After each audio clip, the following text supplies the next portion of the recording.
যদি দেখো অনাচার গদি ধরে মারো টান, এই কথাটা এখন বলার সময় এসেছে।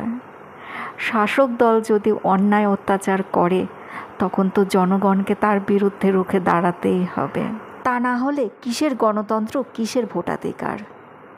বর্তমানে আমাদের পরিস্থিতি যেখানে এসে দাঁড়িয়েছে, এইসব দুর্নীতির বিরুদ্ধে যদি সাধারণ মানুষ রুখে না দাঁড়ায় তাহলে তো নেক্সট জেনারেশন সুস্থ একটা পরিবেশ পাবে না।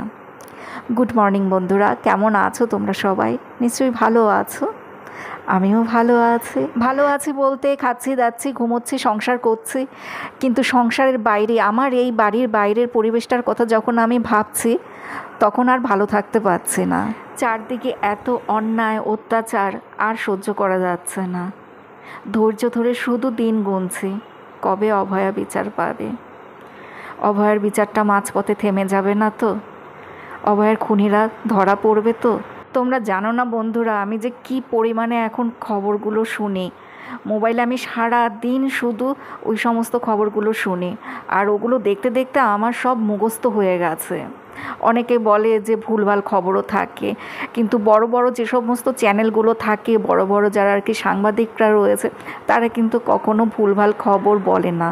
খবর দেখতে দেখতে বোঝা যায় যে কোন চ্যানেলগুলো ভালো, কোন চ্যানেলগুলো ফেক খবর দেয় না, সেগুলো বোঝা যায়। এই অভয়াকাণ্ড হওয়ার পরে অনেক মানুষকে জানো তো নতুন করে চিনতে পারলাম।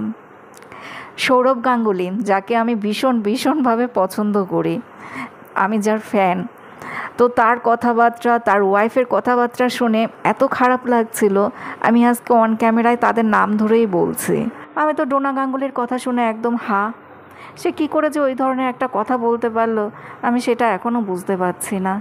সে কী সুন্দর করে বলে দিল যে রেপ টেপ তো অনেক জায়গাতেই হয়, কিন্তু এরকম প্রতিবাদ কোথাও কি হয়? মানে বাংলাতে প্রতিবাদ চলছে, সেটাই আর কি বলছে যে এটা বাংলার গর্ব, আর রেপ টেপ তো অনেক জায়গাতেই হয়। সে এমন করে কথাটা বলল, মনে হলো রেপ টেপ একটা জল ভাত ব্যাপার, ওটা কোনো ব্যাপারই না। রেপ টেপ তো অনেক জায়গাতেই হয়, মানে এর মধ্যে আর কি আছে? রেপ টেপ তো সব জায়গাতেই চলে, ওটা তো সমাজে ঘটবেই, মানে একটা কমন ব্যাপার। আগেও ঘটেছে, এখনও ঘটছে, ভবিষ্যতেও রেপ টেপের ঘটনা ঘটবে, এরকম একটা বক্তব্য উনি সবার সামনে তুলে ধরেছে। ওনাদের মতো এরকম জ্ঞানী গুণী বুদ্ধিজীবী মানুষদের কাছ থেকে এই সমস্ত কথা শোনার পর শুধু ভাবছি যে আমাদের মতো সাধারণ মানুষদের পাশে কেউ নেই। আমাদের আদর শুধু ওই ভোটের সময়তেই, ওই ভোটের সময় দেখবে সবাই দরজায় দরজায় আসে, তখনই আমাদের শুধু আদর। হয়তো আমার এই কথাগুলো তোমাদের অনেকের ভালো নাও লাগতে পারে, কিন্তু কি করব বলো? আমি না আর এই সমস্ত দেখে না নিজেকে কন্ট্রোল করতে পারছি না, মাথা ঠান্ডা রাখতে পারছি না। আমি নিজে কোনো অন্যায় করলে সেই অন্যায় আমি অকপটে স্বীকার করতে পারি, অন্য কেউ যদি অন্যায় করে তাহলে সেটার প্রতিবাদও আমি করতে পারি। আমি কখনো কাউকে তোষামত করে চলতে পারি না। মাছ মাংস ধুতে ধুতে হাঁপিয়ে গেলাম, আর এই এত মাছ মাংস ধোয়ার পর না গা থেকে না কেমন একটা আষ্টে গন্ধ আসে। আমি সবসময় রান্না বান্না করে স্নান করি, কিন্তু আজকে আর আমার স্নান করতে ইচ্ছে করলো না। আজকে মাছ ধুয়েছে, আজকেই আমার স্নান করাটা উচিত ছিল, কিন্তু আমার না স্নান করতে আর ইচ্ছে করলো না, আলস্য লাগলো।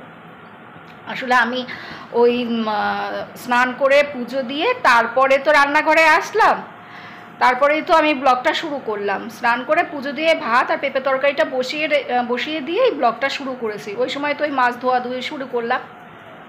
তো আমার শুধু মনে হচ্ছিল যে আমি তো এই মাত্র স্নান করে আসলাম, এখন আর স্নান করতে যাব না, শুধু নাইটিটা পাল্টে ফেলি। তো শুধু নাইটিটা পাল্টালাম, আর ভালো করে হাত পা এগুলো সব হ্যান্ড ওয়াশ দিয়ে ভালো করে ধুয়ে এসেছি। এই ঘরে আসাই হয় না সেরকম একটা, আর না আসতে আসতে এই ঘরের ফ্যানের সুইচ কোনটা সেটাই ভুলেই গেছে, সেটাই মনে নেই। একবার এই সুইচ দিচ্ছি, একবার ওই সুইচ দিচ্ছি। আজকে তো এই ঘরটা আমার ওই ঘর মোছার মেয়েটার মোছার কথা ছিল, সেই জন্য আমি সকালবেলা ঘরের দরজাগুলো সব খুলে রেখে গিয়েছিলাম যে ও এসে মোছামুছি করবে। ও তো এই ঘরটা সবসময় মোছে না, যেদিন বলবো সেদিন মুছবে। তো আমার অন্যান্য দিন অতটা খেয়াল থাকে না, এই শনি রোববার দিনই তখনই ওকে বলি যে এই ঘরটা মোছার কথা, তিনতলার ঘর মোছার কথা, তারপরে তিনতলার বারান্দা মোছার কথা, ওই শনি রোববার দিনই বলা হয়। সে বলার পরও যে সবসময় মোছে তা কিন্তু না, ও আমাকে এরকম বলবে, ও কাকি আমি সিঁড়ি কি নিচে সিঁড়িটা মুছেছি, ওই জন্য আজকে উপরে ঝগড়াঝাটি করিস না অর্জুন, উপরের বারান্দাটা মুছিনি। মেয়েটার কাজ পরিষ্কার, খুব সুন্দর করে ঘর মুছে, কিন্তু ওই সিঁড়ি মুছলে বারান্দা মুছবে না, বারান্দা মুছলে সিঁড়ি মুছবে না। ওই দোতলার ঘর, নিচতলার ঘর এগুলো এমনি প্রতিদিনই মুছে, কিন্তু ওই 3 তলা তারপরে এই ঘর এগুলো সবসময় মুছতে চায় না। 8 দিন 10 দিন পর ওর মন যেদিন চাইবে, ওর যেদিন চাপ কম থাকবে সেদিন ও মুছবে। এখন তাহলে আমি ভিডিওটা এডিট করি, এই ঘরে বসে বসেই ভিডিওটা এডিট করব। ওর জন্য স্যার আসবে, সেই জন্যই আমি উপরে চলে এসেছি। তা না হলে তো আমি নিচের ওই ঘরে বসেই ভিডিও এডিট করি, নিচের বেডরুমে বসে। কিন্তু ওর জন্য এখন স্যার আসবে, অঙ্ক স্যার আসবে, তা ভাবলাম তাহলে এই ঘরে কি বসি। কি পাকে কেমন বিড়ালের মতো লাগছে। ব্ল্যাক হেডস রিমুভ করার স্ট্রিপগুলো আছে না, সেগুলো দিয়েছে। কেমন কিটিক্যাট লাগে। এদিকে তাকা, কিরকম লাগছে তোকে। এর আগেরটা তো সাদা রঙের ছিল, আর এবার একটা কালো। তুই কি করে বুঝবি ব্ল্যাক হেডস উঠলো কি না? দেখা যায়, এটা তো কালো, সাদাটা তো ভালো বোঝা যেত। ঝাকাস করে আমি টান দেবো না, এখনো হয়নি। আর কতক্ষণ? এখনো টাইট হয়নি, টাইট হবে। ও কি এটা টাইট হবে মানে? মানে এটা জল দিয়ে আটকান, জল নাক ভিজিয়ে তারপর আটকাতে হবে, তো যতক্ষণ না নাকের জলটা শুকাবে ততক্ষণ তুলতে নেই, তারপর শুকিয়ে গেলে তারপর টানবে। ও শুকিয়ে গেলে? কৃপা আমাকে এই প্যাকটা বানিয়ে দিল, মুলতানি মাটির মধ্যে অ্যালোভেরা জেল মিশিয়ে দিয়েছে। তো কৃপাও মুখে লাগিয়েছে আর এটা আমাকে দিল। এখন আমি এটা মুখে মাখবো। শনি রোববার দিন আমি আর কৃপা চুলের যত্ন করি, তারপরে ত্বকের পরিচর্যা করি। কৃপা তো খুব ব্যস্ত থাকে, ওর শনি রোববার ছাড়া সময় হয়ও না। কৃপা অনেকটা মুলতানি মাটি নিয়েছে, মেয়েটা কিছু বোঝে না। দেখো কতটা মুলতানি মাটি নষ্ট করলো। আর এখন আমি স্নান করব, তারপর বাথরুম পরিষ্কার করব, মাথায় শ্যাম্পু করব। 4:16 বাজে এখন। বাথরুম পরিষ্কার করে মাথায় শ্যাম্পু করে স্নান করে আসলাম, তারপর ছাদের থেকে জামা কাপড় এনে ওই সিঁড়ির রেলিংয়ে মেলে দিলাম। ওগুলো তো ভালো করে শোকায়নি, তাও নিয়ে এসেছি। মেঘলা আকাশ, যে কোনো সময় বৃষ্টি হবে। আর যেগুলো শুকনো ছিল সেগুলো সব ভাঁজ করে রাখলাম। আর মেয়ে তো আজকে ওই যে মুলতানি মাটি মেখেছিল, কতটা মেখেছে জানো না, কতটা আজকে নষ্ট হলো মুলতানি মাটি। ওখানে মনে হয় 10 দিনেরটা ছিল। মুখে দিয়েছি তো প্রলেপের উপর প্রলেপ। তারপর যখন বাথরুমে গিয়ে যখন মুখটা ধুলাম, সে দেখছে কি মুখ আর আমার ধোয়াই হচ্ছে না, জল দিচ্ছে আর শুধু সাদা সাদা বেরিয়ে যাচ্ছে। তো এখন আমি একটু শুয়ে একটু বিশ্রাম নিই। আজকে বিশ্রাম হয়নি, এখন একটু শুয়ে বিশ্রাম নিই, তারপর সন্ধ্যের সময় উঠে আবার শুরু হবে। আমার বিছানাটা আমাকে কখন থেকে ডাকছে। তুই এখন দাঁত ব্রাশ করছিস কেন? নতুন ব্রাশ পেয়েছিস তাই? পড়া হয়েছে? তোমার তো বই ছুতে দেরি, পড়া করতে আর দেরি হয় না। এই ঈশ্বরচন্দ্র বিদ্যাসাগরকেও হার বানাবে, বই ধরতে দেরি, পড়া মুখস্থ করতে দেরি নেই না? আহা, ভুজিয়া মাখা খেতে হেভি লাগে। ভুজিয়াটা বেশি আর শসা পেঁয়াজ কুচি এগুলো একটু কম হয়ে গেছে। ভালো ভালো, একটু শসা পেঁয়াজ কুচি বেশি দিলে ভালো লাগে।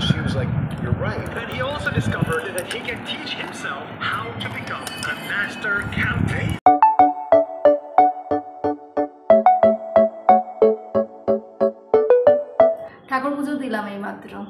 রাধা মাধবকে ঘুম পাড়িয়ে দিয়েছে, ওই দেখো রাধা মাধবকে।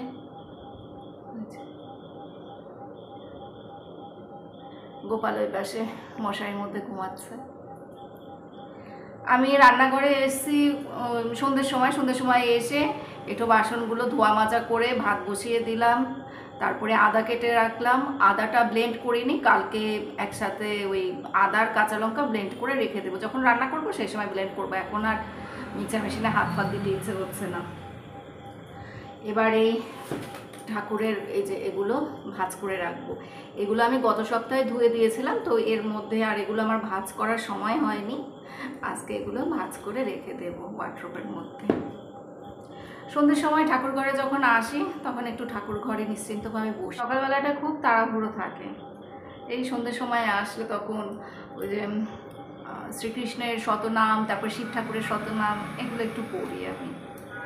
সকালবেলা এসব পড়া হয় না।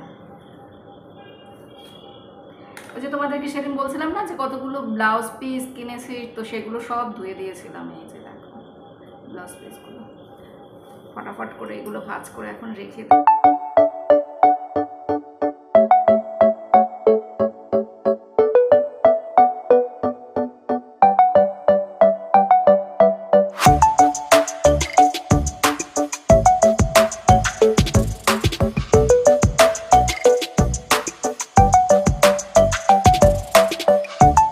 আমাদের ডিনার কমপ্লিট, বাসন কোসন মাজাও হয়ে গেছে, রান্নাঘরও পরিষ্কার হয়ে গেছে, আর এই যে জলের বোতলগুলো ভরা হয়েছে, তো সেই জলটা আবার ওই দেখো তুলে রাখছি। প্রচুর জল পড়ছে জানো তো, প্রচুর জল নষ্ট হচ্ছে। সন্ধ্যে থেকে আমি মনে হয় এরকম 3 থেকে 4 গামলা জল তুললাম, মানে 3-4 গামলা তো আর তুলতে পারিনি, তবে 3 গামলার মতো মনে হয় আমি কাজে লাগিয়েছি। এই 1 গামলা তো, আর 2 গামলা আমার বাসন কোসন মাজা ধোয়া করতে লেগেছে। এই দেখো এখনও একটা এই কড়াই পেতে রেখেছি, ওই জলটা যাতে এই কড়াইয়ের মধ্যে পড়ে থাকে, সকালবেলা এই দিয়ে কাজকর্ম করা যাবে। কী পরিমাণে জল যে নষ্ট হচ্ছে আমি অবাক হয়ে যাচ্ছি। সন্ধ্যের পর ভাত রান্না করলাম আর 3-4টে জলের বোতল ভরা হয়েছে, তার জন্য প্রায় মনে হয় 4 গামলা জল পড়ে গেছে। 2 গামলা জল দিয়ে তো বাসন কোসনগুলো মাজা ধোয়া করলাম, 1 গামলা তুলে রেখেছে, আর 1 গামলা ধরো এমনিতেই পড়ে গেছে। আমার গা জ্বালা করছে জানো তো, এত অপচয় সহ্য হয় না। আগে এরকম ছিল কিনা আমি শুধু তাই ভাবছি, আগে তো এত জল পড়তে দেখিনি, ইদানিং এত জল কোথার থেকে আসছে। ভাত রান্না করার জন্য ওই ধরো 1 হাঁড়ির মতো জল, পুরো 1 হাঁড়ি তো আর জল দেই না ভাত রান্না করার সময়, আর 4 লিটার জল, 4টে বোতলের 4 লিটার জল, আর ওই ভাতের হাঁড়ি, তাতে আমার এই বড় গামলা 4 গামলা জল নষ্ট হয়ে গেছে। খুব গা জ্বালা করছে জানো তো, সারাদিন ওখান থেকে জল পড়তেই থাকে। কেন যে এরকম হচ্ছে কিছু বুঝতে পারছি না। উপরে চলে যাচ্ছি, এখন চুল বাঁধবো আর অ্যালোভেরা জেল দেব। অ্যালোভেরা জেলটা কোথায় রাখলাম? ও অ্যালোভেরা জেল তো আমি আমার ঘরের ড্রয়ারের মধ্যে রেখে দিয়েছি, মনেও থাকে না।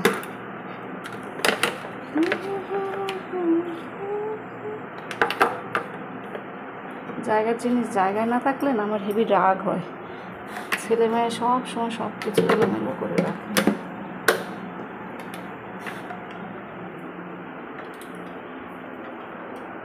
এই গাছটার দিকে তাকালে জানো তো আমার হেভি মন খারাপ হয়ে যায়। গাছটা এত সুন্দর ছিল আর এত সুন্দরভাবে বড় হয়েছিল, পাতাগুলো দেখতে কী যে ভালো লাগতো। হঠাৎ করে 8-10 দিন ধরে দেখছি গাছের পাতাগুলো এরকম হয়ে যাচ্ছে, যে দেখো প্রত্যেকটা পাতা এইরকম হয়ে যাচ্ছে, এরকম শুকিয়ে যাচ্ছে। তারপর তো আমি বারান্দায় এনে রাখলাম, তাও কোনো ইমপ্রুভ হতে দেখছি না। এবার বুঝতে পারছি না কি হলো গাছটার, আমি তো কোনো পোকা পিঁপড়ে কিছুই দেখতে পাচ্ছি না, তাও কেন গাছটা এরকম হয়ে গেল। গাছটা এত সুন্দরভাবে বড় হয়েছে আর পাতাগুলো এত সুন্দর ছিল, সব সময় আমি এই গাছটার দিকে জানো তো নজর দিতাম। আমি ভাবতাম এই গাছটা যদি মাটিতে পুঁতে দেওয়া হয় এটা আরও অনেক বড় হবে। গাছটা তো একদম ছোট ছিল, একটুখানি ছিল, সেই গাছটা কত বড় হয়েছে, কিন্তু এখন দেখছি পাতাগুলো সব কেমন পচে পচে যাচ্ছে। ভালো কোনো কিছুই জানো তো ভালো থাকে না বেশি দিন, ভালো মানুষ যেরকম বেশি দিন বেঁচে থাকে না। খুব গরম লাগছে, এখানে বেশিক্ষণ বসা যাবে না। বিকেলবেলার দিকে তো বৃষ্টি হয়েছিল, কিন্তু গরম তো কমেনি, গাছের একটা পাতাও নড়ছে না। যাই ছেলে মেয়ের কাছে যাই। আজকে 3 বার স্নান করেছি, ইচ্ছে করছে এখনও স্নান করতে, কিন্তু এখন আর স্নান করব না। ছেলে মেয়ের কাছে যাই, ওরা কী করছে দেখি। অর্জুনকে আবার অঙ্ক করাতে হবে। আজকে জানো তো খুব তাড়াহুড়ো করে সকালবেলার দিকে কাজ করছিলাম, তো ওই তাড়াহুড়োর চোটে অনেক ভুলভ্রান্তি হয়ে গেছে। আজকে এই ঘরে ঝুল পরিষ্কার করেছি, তো কৃপা অর্জুন তখনও ঘুমাচ্ছিল। এবার আমি ঝুল পরিষ্কার করছি, ওই যে সাইডে ওই দেখো ওই যে সাইডগুলো কী জানি বলে এগুলোকে, লিনটন না কি বলে ভুলে গিয়েছি। যখন বাড়ি করার সময় যখন বলতো সে সময় মনে ছিল, এখন মনে নেই। ওগুলোতে তো ওই ঝুল আটকে থাকে। এবার আমি তো মনোযোগ দিয়ে ঝুল পরিষ্কার করছি, হঠাৎ করে না ওই ঝুল ঝাঁটাটা না কীভাবে যেন আমার হাত থেকে ছিটকে না পাখার সাথে বাড়ি লাগলো, আর পাখার সাথে যেই বাড়ি লেগেছে, এবার ওই ঝুল ঝাঁটার মধ্যে তো ঝুল ছিল, সেই ঝুলগুলো কৃপা অর্জুনের গায়ের মধ্যে পড়েছে। 1, 2 নাম্বার হলো গিয়ে ঝুল ঝাঁটাটা কৃপার গায়ের উপরেও পড়েছে। কৃপার বুকের উপরে ধুম করে পড়েছে। কৃপাটা তখন ঘুমাচ্ছিল, ওর জন্য ঘুমাচ্ছিল। কৃপা সেই ঘুমের মধ্যে হকচকে উঠে আমাদেরকে এভাবে তাকিয়ে রয়েছে, কৃপা কিছু বুঝতেই পারছে না। হ্যাঁ, তুই কিছু বুঝতে পেরেছিলিস? হ্যাঁ, কিবা বলে ও নাকি কিছু তখনও বুঝতে পারি না। কিবা আমাদেরকে তাকিয়ে রয়েছে, ও দেখতে পাচ্ছে ঝুলঝাটা, আমি দাঁড়িয়ে রয়েছে। আমি ভাবছি এ কি হলো, পাখার মধ্যে এইভাবে ধাক্কা লাগলো, একটা কি জোরে শব্দ হয়েছে, আর ঝাঁটাটা দুম করে কৃপার বুকের উপরে পড়েছে, আর ওই ঝুলগুলো কৃপা অর্জুনের গায়ের মধ্যে। আমিও অবাক, আমিও হাঁ করে রয়েছে, কি হলো। ভাগ্যিস কৃপা ব্যথা পায়নি। এই গেল, তারপর গেলাম বারান্দায় ওই ঝুলঝাটা নিয়ে। বারান্দায় গিয়ে এবার বারান্দায়ও আমি সেই পরিষ্কার করছি ওই একটুখানি যে ফল সিলিংয়ের মতো কাজ করা রয়েছে ওর মধ্যে দিয়ে এরকম করে ঝুলঝাটাকে ঘোরাচ্ছি। ফটাস করে ঝাঁটাটা ভেঙে গেল, বাঁশের যে ওই কঞ্চি তো ওইখান থেকে ভেঙে গেল। আমার তো মেজাজটা গরম হয়ে গেছে, নিজের উপরে নিজেরই রাগ উঠছে যে কী কাজ করছি। একবার ঝুলঝাটা আমি পাখায় লাগিয়ে দিচ্ছি, আবার ঝুলঝাটাকে ভেঙেই ফেললাম। এবার ওই ঝুলঝাটা কি বলো তো, দু টুকরো হয়নি, ওই ফেটে গেছে, ভেঙে গেছে, ফেটে গেছে কেমন যেন। মানে আরেকটু যদি ওটা আমি জোরে প্রেশার দিয়ে ঝুল ঝাড়তে চাই ওটা ভেঙেই যাবে, তখন আর ওটা ঝুলঝাটা থাকবে না। তো যাই হোক, আস্তে আস্তে করে ওই বারান্দার ঝুল পরিষ্কার করলাম। সকালবেলা এই ঝুলঝাটা নিয়ে হলো এইসব কীর্তি। তারপরে যখন মাছ রান্না করছিলাম সেই সময় টমেটো, পেঁয়াজ, কাঁচা লঙ্কা, রসুন এগুলো তো ব্লেন্ড করলাম মিক্সার মেশিনে। এবার যখন ওই ব্লেন্ড করতে নিলাম, ছিটকে পুরো আমার মুখে, আমার নাইট, অর্জুন তখন ছিল, অর্জুন তখন কম্পিউটার ক্লাস থেকে এসে বসে ওই কচুরি খাচ্ছিল। আজকে তো সকালে টিফিন বানাইনি, কচুরি আনা হয়েছিল। তো এই আমার বুকে, এখানে, হাতে ওই সেই টমেটো পেঁয়াজের ওগুলো ছিটকে সব গায়ে পড়েছে।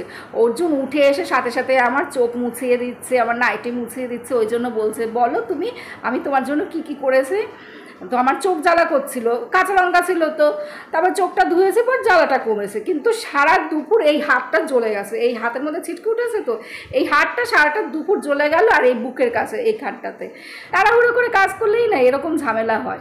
যখনই ভাবি যে তাড়াহুড়ো করে কাজ করে তাড়াতাড়ি হাতের কাজ কমপ্লিট করব, তখনই দেখি কোথাও থেকে কোথাও এরকম একটা না একটা কিছু ব্যাগড়া হয়, কাজে আরও দেরি হয়ে যায়।